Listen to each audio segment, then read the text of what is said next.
Ibrani pasal 9 ayat 13 sampai dengan 28.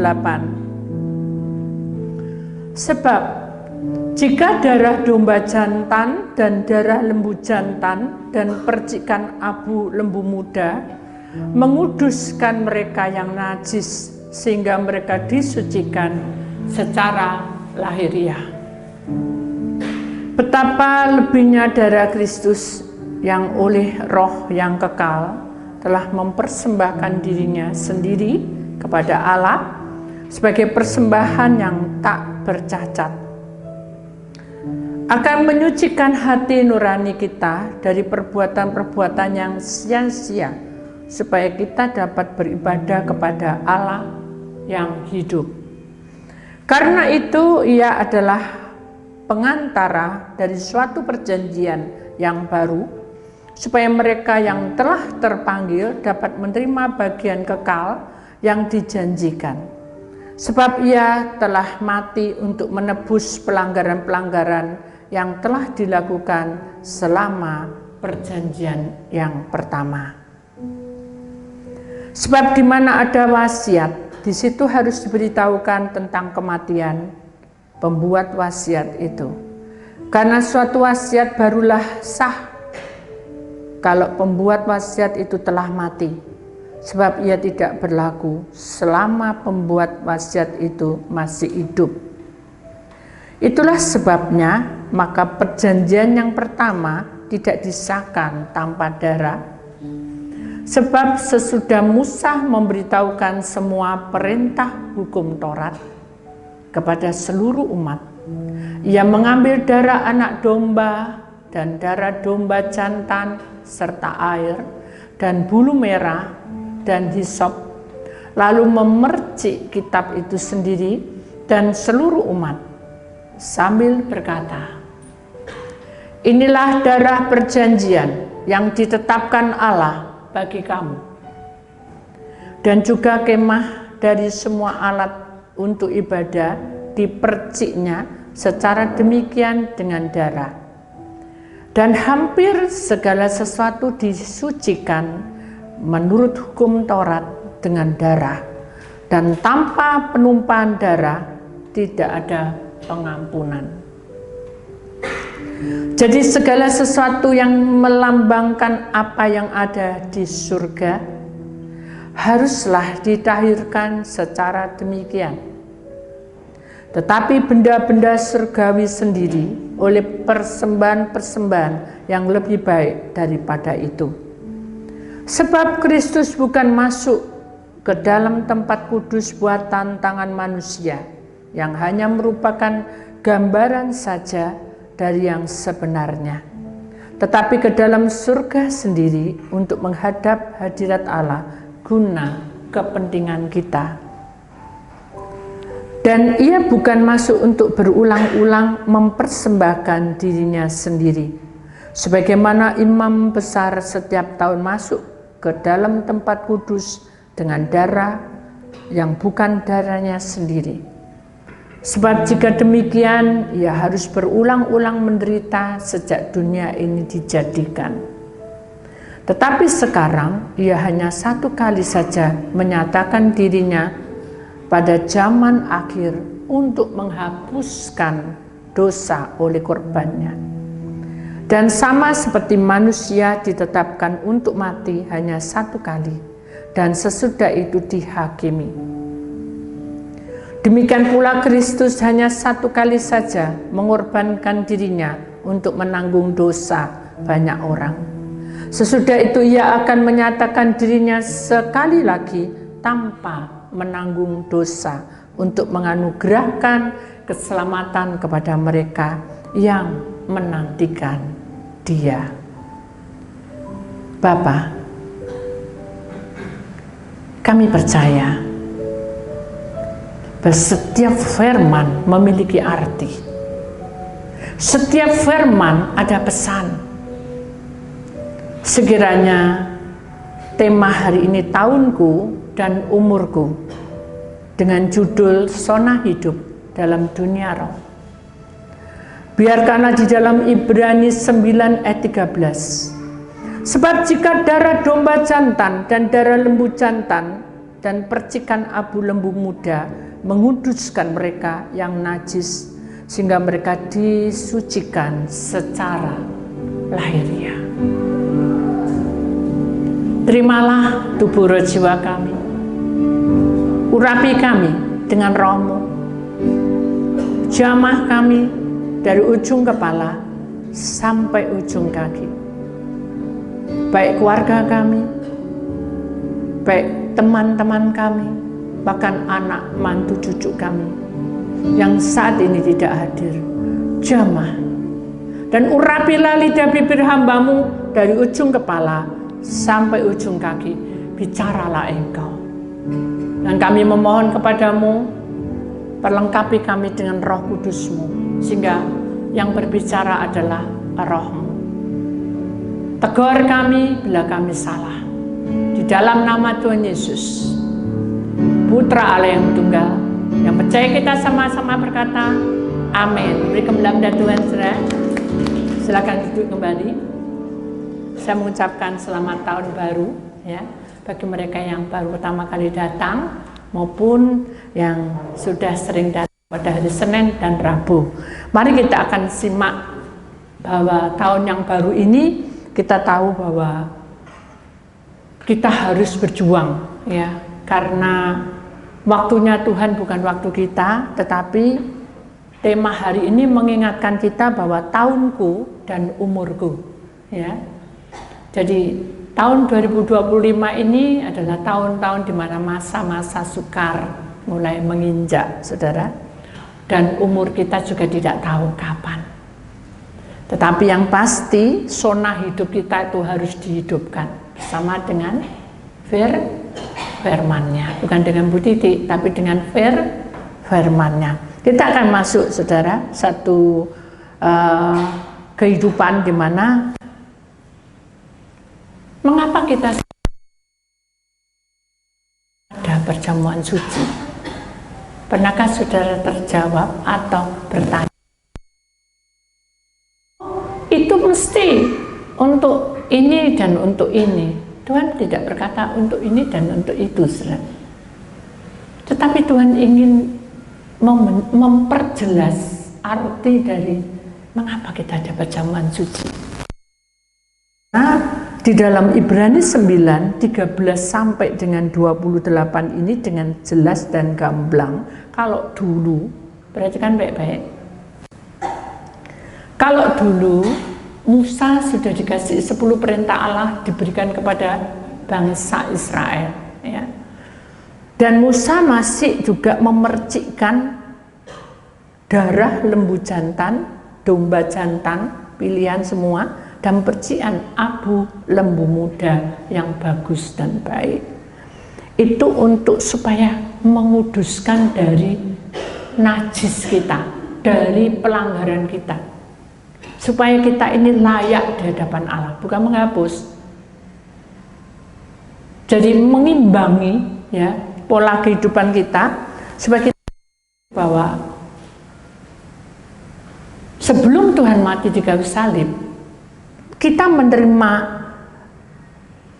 percikan domba jantan dan darah lembu jantan dan darah lembu muda itu hanya sebagai pengudusan untuk supaya kita tidak bertambah najis hidup kita. Dan itu hanya menyucikannya secara lahiriah. Paham, saudara? Sama seperti saudara kalau masuk saudara hari Senin, Selasa, Rabu, Kamis, Jumat, Sabtu, Minggu ke gereja terus melayani full-fullan, Tuhan hanya berkata bahwa itu adalah kewajiban. Yang Tuhan mau di sini adalah kamu semakin mengerti mengapa saya harus menerima tubuh dan darah Tuhan setiap waktu. Nah, ini kita harus masuki ya saudara, karena betapa lebihnya darah Kristus. Jadi ketika Tuhan mati di kayu salib, roh yang kekal itu sudah mempersembahkan dirinya sebagai darah hanya sekali, tidak berulang-ulang. Dan di sini dikatakan juga bahwa Dengan aku mati di kayu salib itu memberikan adalah pengantara dari suatu perjanjian yang baru. Jadi hidup kita ini ada pembaruan. Ya, kalau tadi itu kita menerima, kita mendapat percikan ya dari lembu jantan yang bagus dan percikan abu lembu muda, bahkan percikan dari apa yang ada yang sudah ditata oleh Musa itu hanya lahiriah. Tapi begitu Tuhan mati di kayu salib, Tuhan berkata bahwa nama persembahanku ini tidak bercacat celah. Semakin kamu percaya maka kamu akan disempurnakan. Disempurnakan dalam arti supaya dalam perbuatanmu, dalam pelanggaran itu kamu harus tahu itu sia-sia. Kalau tadi hanya menerima secara lahiriah, saudara perhatikan ini ya, ini penting karena saudara nanti jangan WA atau apa ya, taruh semua saudara. Karena ini penting ya. Nanti kalau kamu dipanggil sama Tuhan, apa kerjamu? Kerjaku ya cinta Tuhan. Kamu tahu arti dari perjamuanku suci? Tubuh dan darahku nggak tahu. Nah ini saudara. Mari kita akan pelajari sama-sama bahwa kematian Tuhan Yesus di atas kayu salib itu tidak bercacat celah. Persembahan yang paling sempurna dan itu hanya sekali. Tapi kalau Musa itu berulang-ulang.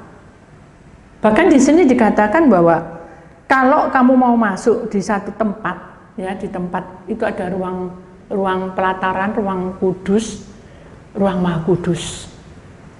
Kita ini hanya di pelataran. Orang yang dipilih oleh Allah dalam bahasa roh, dalam panggilannya yang betul-betul dari Allah, dia baru masuk di dalam ruang kudus. Dan ruang maha kudus ini tidak ada yang bisa masuk. Maka itu dengan kematian Tuhan Yesus, maka saudara dipilih supaya saudara mengerti bahwa kamu akan disempurnakan. Jadi saudara itu diperlengkapi lebih lengkap. Dan itu tidak perlu lagi kita mengeluarkan darah untuk persembahan, tetapi Tuhan mati di kayu salib ini sudah sempurna, ya. Tidak ada lagi yang bisa mempersembahkan darahnya Yesus Kristus di atas kayu salib. Dan sini katakan bahwa supaya kamu tahu bahwa perjanjian baru itu adalah seperti Tuhan katakan. Saudara tahu? Saudara pernah enggak suatu saat saudara ditanya sama orang gitu saudara ya, mama aja, atau papa atau anak ya, mama sayang sama aku. Saya jawab apa? Sayang gitu ya. Mama cinta sama aku enggak? Iya, cinta, kan gitu ya. Kita manusia enggak tahu sedalam apa anak kita mencintai, sedalam apa suami kita, sedalam apa orang yang mencintai kita. Tapi kalau Tuhan menembus seluruh tulang sumsum, paham saudara? Dia menembus seluruh tulang sumsummu dan aliran darahmu, dan dia mengerti seluruh seluk-belukmu, dan apapun yang kamu ucapkan, kamu berbohong atau tidak, Tuhan tahu. Makanya pada waktu Petrus ditanyai terus, Petrus, apakah kamu mengasihi aku? Nah ini adalah satu pertanyaan buat kita juga. Sering kali kata-kata ini saya ungkapkan berkali-kali. Apakah kita mengasihi Tuhan?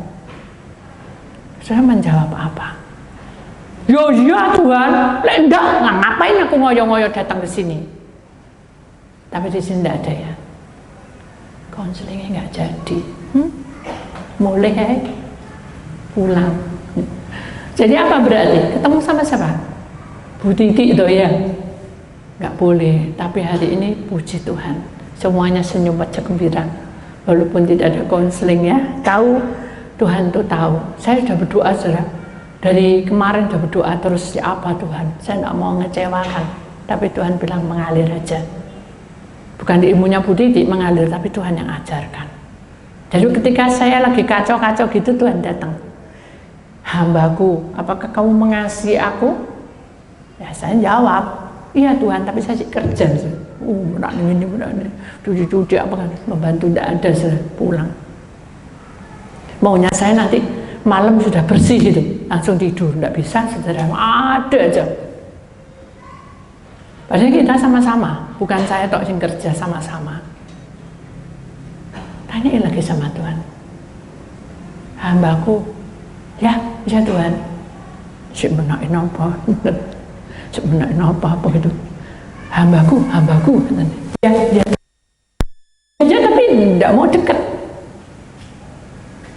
Sini. Tak lihatin. Aduh, kok tempat di situ ya? Tuhan selalu mengajak di situ. Maksudnya kalau di situ itu ada kelambu dibuka itu, kita lihat pemandangan di situ, saudara. Kalau dulu saya buka pasti ada pohon cemara yang mati, itu saya tidak ada.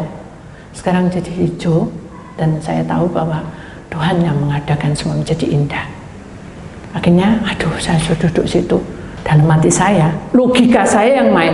Gak mari-mari Tuhan. Iki loh, ini, itu belum mari semua. Ini padahal gerak cepat, seret gitu. Nah, ini ngomong, sini kerja. Kaki ngomong, kaki kerja, tangan kerja, mulut ngomong. Gitu saja. Semua. Tak isok, habis tak kerja, tak gerak orang cepat gitu. Tapi Tuhan tetap bilang, hambaku, sini, duduk sini. Nah, pada waktu saya tahu Tuhan, kurang satu, tapi ada memang iblis.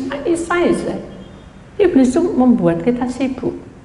Waduh, barin cuci, wadah lagi stok, wadah lagi, bangun lihat kamar tidur, mateng atau ini belum, waduh ini belum gitu.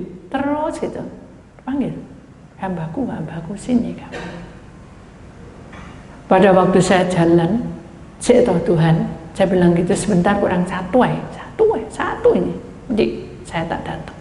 Saya ingat Tuhan pernah juga seperti ini. Waktu itu saya lagi ngelesi, saya kan guru les kue. Terus Tuhan bilang, hambaku sini kamu. Waduh Tuhan, ini saya harus nyelesain. Tak masak dulu, selesai semua. Nanti suami makan, saya itu masih suami ada ya. Semuanya mertua juga saya sudah lebih tenang. Nanti sakar Tuhan ngomong, itulah jari kita. Tuhan tegur, itu kan sesukamu, itulah maumu. Aku tidak mau. Detik ini juga kesini kamu. Nah terus saya ngelesi apa Tuhan, ngelak saya. Saya logika tidak mungkin saya. Karena 2 jam itu bisa masak, bisa bersih-bersih, bisa menata. Karena kalau saya ngelesi itu semua lengkap. Jadi sak resep, sak tepung itu tak timbangi satu-satu. Jadi mereka itu praktek semua. Itu. Jadi kan tidak mungkin gitu, secara logika. Tapi Tuhan tetap bilang, sini ya, sini ya. Sudah, karena Tuhan yang suruh tak taruh semua. Sudah, tidak ngerti sabun, cuci semua tangan, saya duduk. Tapi saya kalau di rumah sana bukan duduk di jendela, saudara, tapi duduk di meja makan. Ya. Saya diam, Tuhan bilang, nah sama seperti itu. Jadi pada waktu saya naruh pakaian itu, saya ingat itu saya taruh langsung dan saya duduk di situ. Lalu dia enak aja sudah ngomong, duduk, selonjorkan kakimu. Ya tak selonjorno, saudara. Kemarin ngapain? Kram. Tahu Tuhan. Sakit, kaget. Kenapa enggak pakai koyok lombok? Padahal itu perkara kecil. Nggak males Tuhan. Buka mata, kasih koyok lombok, mau lagi kepanasan, buka lagi sakit. Logika saya. Napa nasi? Aku tuh bicara sungguh padamu. Duduk yang tenang. Iya. Coba kamu lihat tanganmu. Ya, tangannya tak lihatin. Protol semua kuku saya. Saya bilang gitu. Kamu mengeluh? Enggak. Selonjorkan kakimu. Sudah Tuhan. Mengeluh? Enggak. Terus kamu keringatan, kan kerja. Udah naik turun gitu kan kerja. Apakah kamu capek? Jujur capek. Kaki saya ini tidak kuat Tuhan. Saya bilang gitu. Apa kamu lanjut? Lanjut, karena itu tugas saya. Bagus. Itu saja. Nah, benar sih kenapa? Aku mau kamu berjuang seperti itu. Apanya Tuhan? Saya bilang gitu. Imanmu. Dalam kondisi kamu tetap memandang aku. Jangan kecewa, jangan marah, jangan jengkel. Ya, aku enggak marah, enggak jengkel. Tapi karena sesuatu, saya jadi marah. Oh, gitu. Jadi kamu mau marah? Enggak jadi. Kenapa enggak jadi? Karena ada Tuhan. Nabi lama, aku mau seperti itu imanmu. Ketika kamu sudah meledak mau marah, aku pasti tanya, apakah kamu marah, Mawar? Enggak. Kenapa enggak? Karena ada Tuhan. Ketika kamu kecewa, kamu marah, kamu jengkel, kamu nyesel, iya. Sekarang enggak. Kenapa? Karena ada Tuhan.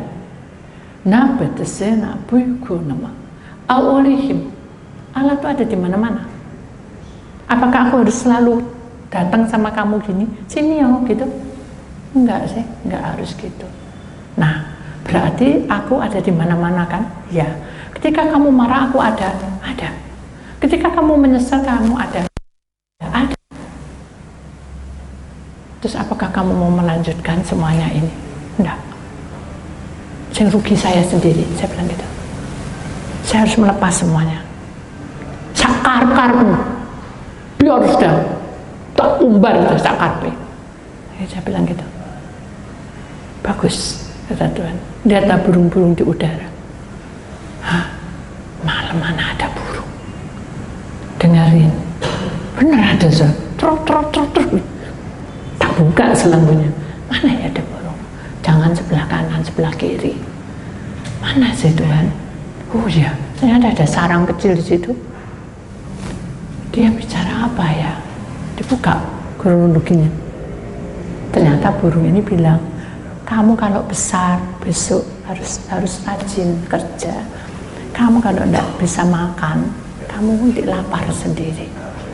Ya waktu sih kenapa itu perkara burung saudara. Cuma dia tuh pak. Oh biar itu sih kok lihim. Saya nangis. Tuhan kok baik.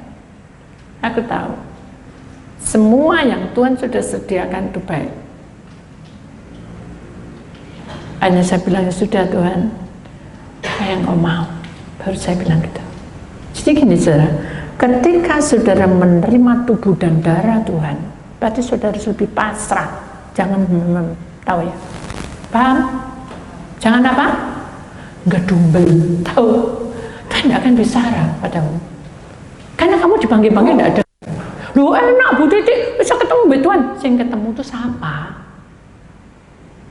Itu kan terkecuali saudara, betul enggak? Kalau Tuhan sudah mau bicara, pasti bicara, tapi tidak selalu tampak gitu.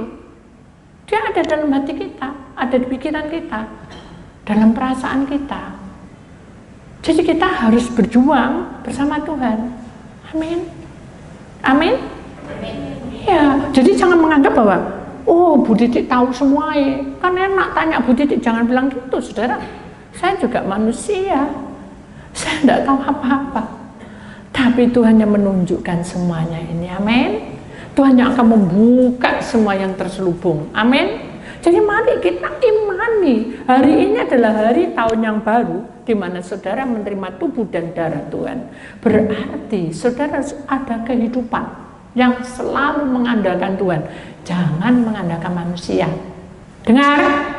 Jangan mengandalkan manusia. Kamu akan kecewa. Paham? Kamu akan kecewa. Sudah paham ya?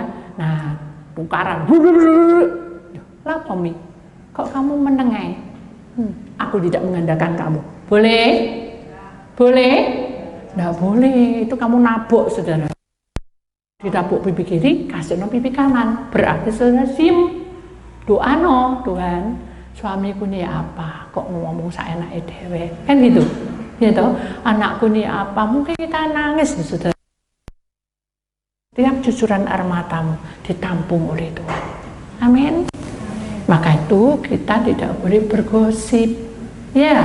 Tidak boleh ngalor ngidul ngetan curiga orang gini, tidak boleh. Sudah urus sono dirimu sendiri dah pusing dan saudara, benar nggak? ngurusi ekonomi kita ya apa, ngurusi keuangan kita ya apa, ngurusi keluarga kita gimana, pekerjaan kita gimana. Itu yang kamu perhatikan. Itu yang harus kamu fokuskan bersama Tuhan. Jangan ngurusi yang lain-lain, tidak ada guna. Amin. Amin.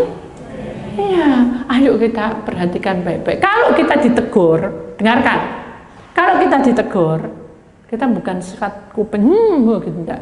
Masukkan dalam hati, bilang sama Tuhan, ini kalau memang teguran dari Tuhan lewat si A, tak terima. Tapi mau enggak diputus, hilang loh saudara.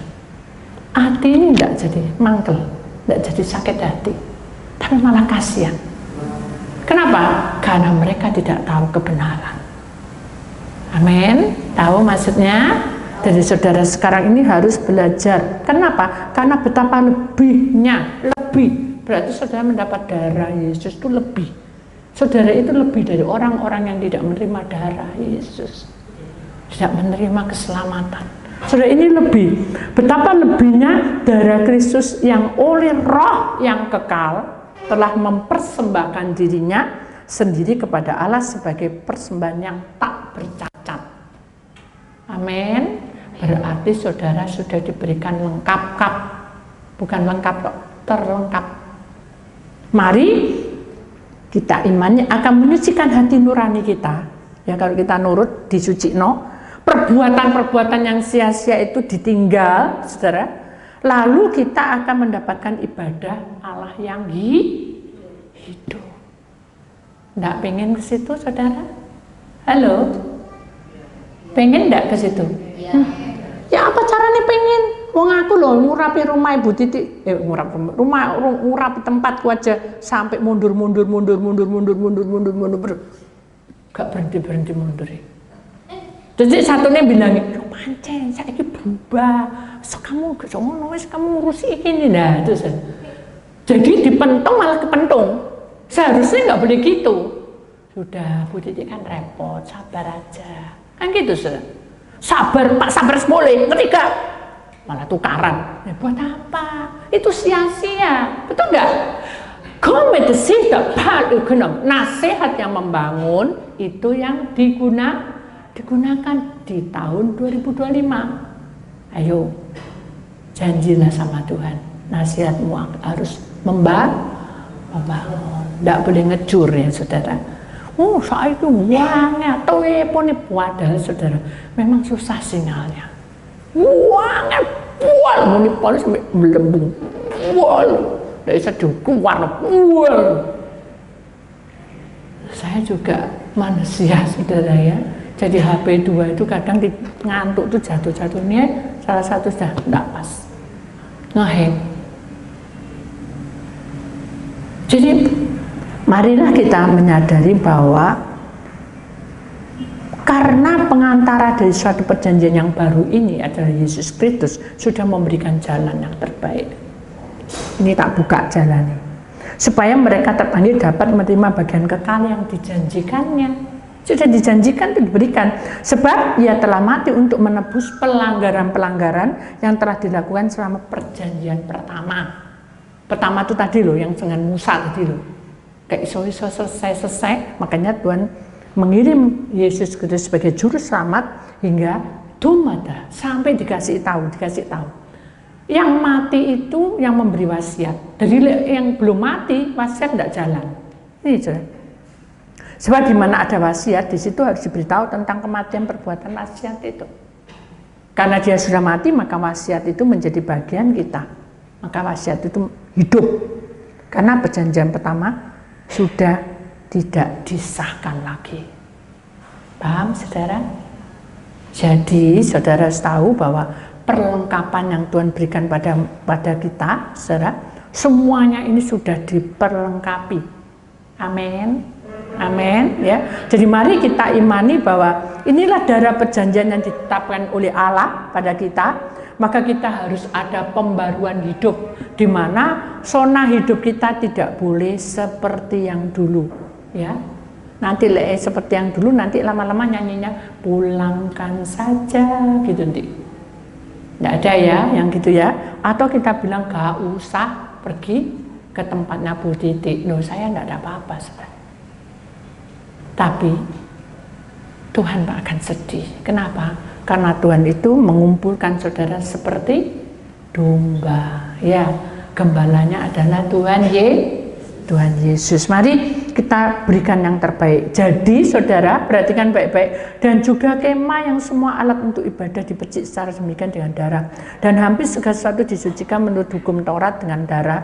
Tanpa penumpahan darah tidak ada pengampunan. Jadi saudara, kalau Tuhan tidak mati di kayu salib, tidak ada pengampunan. Semuanya masih belum masuk ke dalam tingkat kesempurnaan. Jadi Tuhan mati di kayu salib, jadi segala sesuatu itu melambangkan bahwa apa yang ada di surga haruslah dilahirkan secara demikian. Jadi di surga diberikan kepada kita dengan cuma-cuma. Tuhan ajaib. Halo? Allah baik. Nah, kalau sudah Allah baik, saudara, marilah kita akan menjadi apa? Anak-anaknya yang setia. Bukan setia sama Bu Titik loh, yang setia. Amin. Orang yang setia itu harus berkorban. Contohnya, kamu ditelepon jam piro janjian, elingku jam 8, terus ternyata jam 3 perutku melungker. Dia tahu, marah. Terus jam 7 dia telepon Bu Titik, gak tak terima, kapok. Loh, saya gak ada apa-apa, saudara. Tapi saya merasa bahwa saya harus menghubungi saudara karena Tuhan yang bilang, ayo kita doa. Nanti dia bilang gitu, loh aku sudah makan ya Bu, ya apa? Kecewa. Saya bilang, mengalir aja, besok puasa. Besok jam berapa? Jam 8. Sungguh ya Bu, jam 8. Mau berhenti lagi, mau nutup. Sungguh ya Bu, jam 8. Sungguh ya Bu, jam 8. Saya bilang gini, semuanya itu harus mengalir. Ayo tak kasih buku doa. Jadi saya kasih doa sekarang. Jadi saya kasih atur gitu supaya mereka tidak kecewa. Ya, kasih buku doa. Nanti kalau aku tidak bisa menghubungi kamu doa seperti ini. Ya, besoknya telepon tidak bisa. Paginya dia ngebes saya jam 5. Bu, hebat Tuhan katanya. Oh puji Tuhan. Jangan sampai ya hebat Bu Titik ya. Hebat Tuhan. Kenapa? Anakku sembuh. Oh luar biasa. Tuhan baik. Tuhan baik. Ada satu kesaksian saudara. Dia hubungi saya itu 3 hari. Karena giginya dia itu masih kecil remaja. Giginya itu lubang 4. Nah lubang 4 itu loh saudara. Kok mama papa itu gak ngerti itu bengkak semua. Jadi akhirnya bengkak membesar, bernanah, terus besar sini sampai ke sini masuk semua. Bernanah semua sampai ke dalam. Dia bingung mau operasi atau tidak operasi, takut meninggal anaknya. Jadi bingung sendiri. Tapi saya tidak dibilangi Tuhan. Saya juga ada telepon itu tapi saya repot. Terus saya bilang udah, saya penting ini kan juga koma. Dia lagi kritis dan 3 hari itu dia berunding dengan Tuhan. Ini orang tua. Jadi saya bingung toh. Saya milih yang ini karena kita kan sudah berunding dengan Tuhan, tidak bilang apa-apa. Tuhan izinkan itu saudara. Sampai dealnya ini jam 7 dia stop dulu dokternya. Dia ngubungi saya tidak bisa. Nangis jerit-jerit di rumah sakit. Akhirnya ada orang yang menghubungi saya baru bilang sama Tuhan. Saya bilang, oh ya tak terima. Enggak, saya doa sama Tuhan. Apa? Oh Tuhan, buka kronologinya. Sombong akan tabur tuai. Maksudnya Tuhan, dulu dia tidak mempercayai aku. Maksudnya Tuhan, dulu kan tak bilangi bahwa di rumah itu ada ularnya banyak. Dan dia akan menyerang siapapun termasuk anak-anaknya. Sekarang anaknya diserang. Oh ya dah Tuhan, dan saya sendiri lupa. Iya dah Tuhan, iya berdoa sama kamu puasa 40 hari, terus dia ngomel-ngomel, terus dia tidak mau hubungi kamu. Sekarang hubungi. Oh, terus dalam hati saya, tapi Tuhan tahu. Oh Tuhan marah nih. Tuhan bilang aku tidak marah. Dijawab sama Tuhan, aku tidak marah. Tapi aku mendidik orang itu. Kalau kamu percaya, 1000 kali pun kamu tetap percaya. Tidak berubah. Paham sudah? Kalau kamu percaya, walaupun kamu tidak ditelepon, kamu tetap percaya pada Tuhan. Intinya gitu. Akhirnya saya bilang gini, itu siapa Tuhan kelanjutannya? ini anak sudah posisi ketakutan, rohnya keluar masuk, tapi kan tidak meninggal loh Tuhan. Enggak. Oh ya udah, terus siapa saya? Enggak apa-apa, tunggu naik, ditunggu-tunggu gak tepun-tepun sudah. Nah, sedang yang satunya, yang pelantaran itu bilang, waduh ini iso-iso bablas. Hah? Saya sendiri waduh Tuhan, tolong Tuhan, tolong Tuhan. Tapi waktu Tuhan bukan waktu kita, betul enggak? Betul enggak? Waktu kita tuh, ya mungkin kita mikirnya, bus mati gitu. Tapi waktu Tuhan bukan waktu kita. Kita ingat saudara bahwa tahunku adalah umurku, ya. Zona hidup kita harus dirubah, jangan seperti dulu. Akhirnya saya bilang, ya apa Tuhan, saya tak telepon naik. Enggak apa-apa, tungguin. Kenapa? Sampai hasil imannya dia naik. Aduh, sudah. Tuhan menguji kamu sampai imanmu naik. Kalau kamu tetap standar masuk, tetap gitu, ngomong-ngomong, tidak akan bisa. Naik dulu. Naik baru Tuhan bicara. Naik baru Tuhan mengatur semuanya. Ya Tuhan, tak tunggu 1 hari, wis gak serantan sudah. Itu dokter tidak dilakukan. Akhirnya saya gini, Tuhan, ya apa tuh dokternya bilang, pokoknya besok jam 7 pagi harus operasi. Kalau enggak, aku angkat tangan. Ini nanah sudah masuk ke usus, dan kalau itu sampai busuk dan masuk ke otak, ini anfal anak. Bingung. Bayangin keluarganya 4 semua ngebel-ngebel saya semua, tapi yang masuk cuma 1. Tuhan izinkan. Bayangin akhirnya benar jam 6, enggak jam 5 itu ada telepon masuk. Saya itu seperti kayak sudah ada yang sudah menunggu gitu, langsung tak terima. Halo, lega dia. Aduh, tolong saya mau berunding apa? Ya saya sudah diberitahu toh bocorannya sama Tuhan. Ini loh anak saya ini Nana gini. Kok kamu tuh ya apa tuh? Kok ceroboh? 4 lubang mbok tambal. Kok enggak ngerti deh bengkak sampai kayak gitu. Dibuka sama Tuhan. Karena dia mengandalkan pribadi dia, gengsi untuk ngomong. Itu hati-hati saya. Orang yang gengsi gak oleh apa-apa. Di dalam Tuhan tidak ada seperti itu. Amin. Rendahkan hatimu, walaupun orang ngilokno kamu apa, saudara, tetap aja kita memuliakan nama Tuhan. Benar nggak? Tuhan yang akan bela kita, kan gitu. Hanya benar. Sudah didoano, Tuhan tetap bilang bahwa anak ini harus operasi. Doanya dia bingung, operasinya gimana? Yang biasa atau yang istimewa? Loh, masa ada istimewa, ada yang biasa, maksudnya piye gitu loh. Gini, kalau yang istimewa itu langsung jebret di ruang ICU, langsung jejer gitu.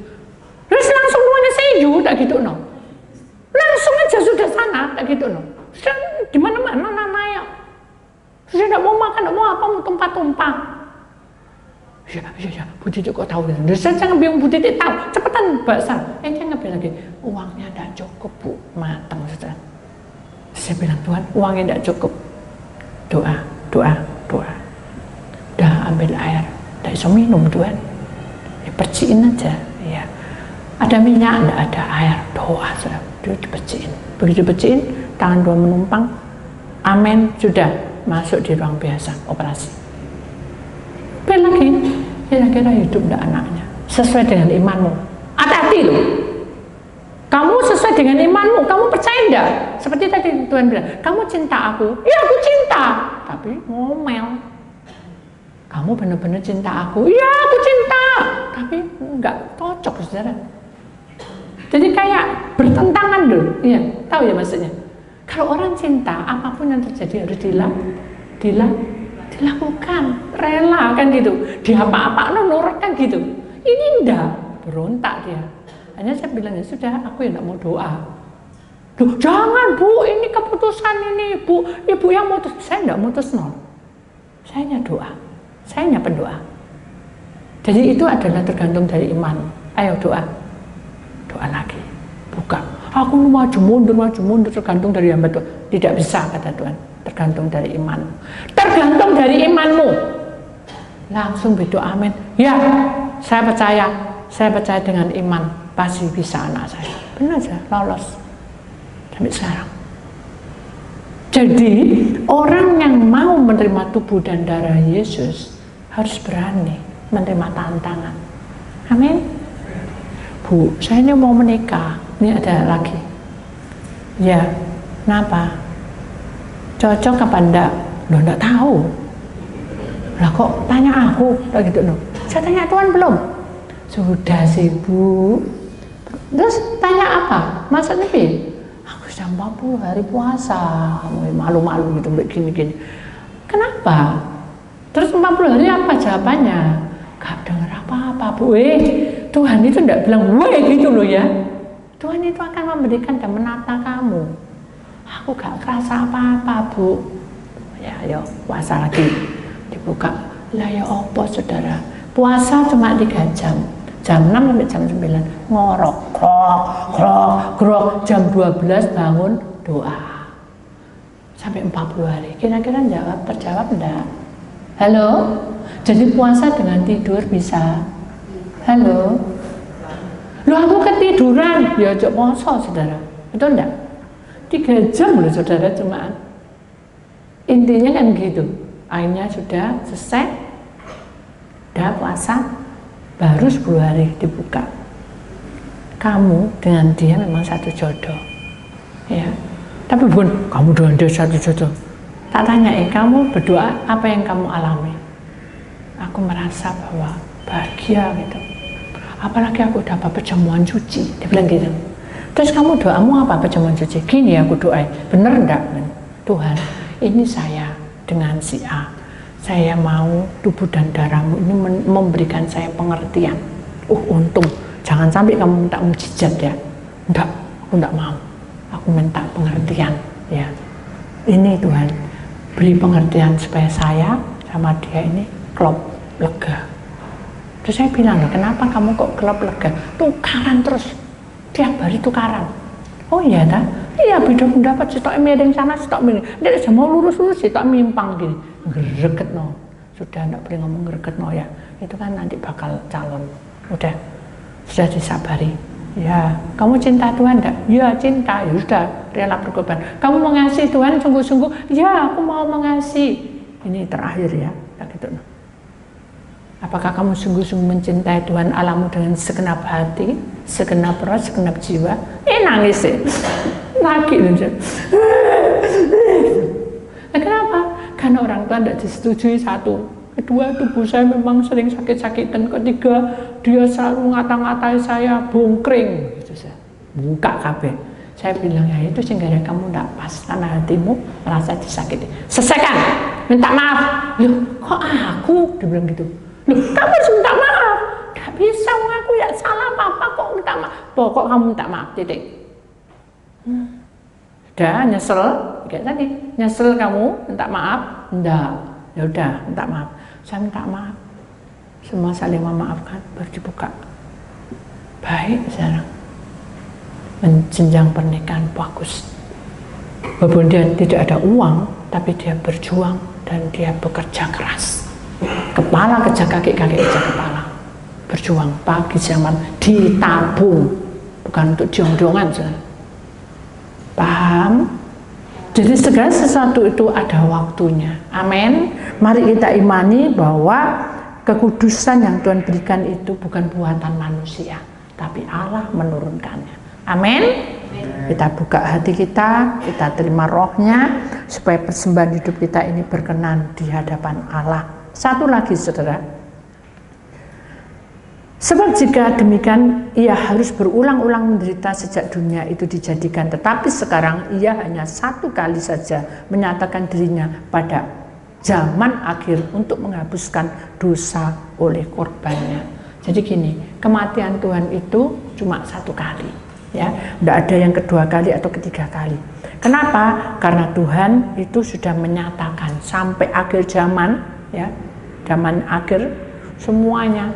Cuma sekian lama hanya kematian Tuhan di atas kayu salib itulah yang menutup semuanya itu.